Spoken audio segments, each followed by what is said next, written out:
ഹോസ്പിറ്റലിൽ ചികിത്സയ്ക്ക് പോയിട്ട് ചികിത്സാ പിഴവുണ്ടായി ജനനേന്ദ്രിയം നഷ്ടമാകുന്ന അവസ്ഥയെപ്പറ്റി നമുക്ക് ചിന്തിക്കാനാകുമോ?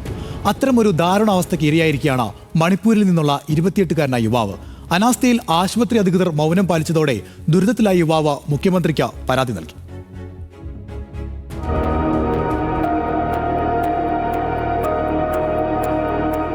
ജനനേന്ദ്രിയത്തിലെ കടുത്ത അണുബാധ ഡോക്ടറെ കാണിക്കാനാണ് മണിപ്പൂരിലെ ജിരിബാമിൽ നിന്നുള്ള 28-കാരൻ ആദിഖുർ റഹ്മാൻ സിൽച്ചറിലുള്ള സ്വകാര്യ ആശുപത്രിയിൽ എത്തുന്നത്. പരിശോധനയിൽ സംശയം തോന്നിയ ഡോക്ടർ യുവാവിനോട് ഒരു ബയോപ്സി ടെസ്റ്റ് നടത്താൻ ആവശ്യപ്പെട്ടു. എന്നാൽ ബയോപ്സി പരിശോധനയ്ക്ക് ശേഷം യുവാവ് തന്റെ ജനനേന്ദ്രിയം നഷ്ടമായതായി മനസ്സിലാക്കുന്നു.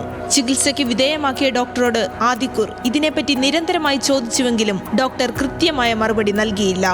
ഇനി എന്താണ് ചെയ്യേണ്ടതെന്ന് അറിയില്ലെന്നാണ് നിസ്സഹായനായ ഈ യുവാവ് പറയുന്നത്. 28 വയസ്സ് മാത്രം പ്രായമുള്ള ഈ യുവാവിന്റെ ജീവിതമാകെ താളം തെറ്റിയ നിലയിലാണ്.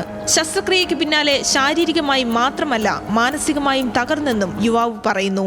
സംഭവത്തിൽ അടിയന്തരമായി ഇടപെടണമെന്നാവശ്യപ്പെട്ട് യുവാവ് അസം മുഖ്യമന്ത്രി ഹിമന്ത ബിശ്വ ശർമ്മയെ ബന്ധപ്പെട്ടിട്ടുണ്ട്.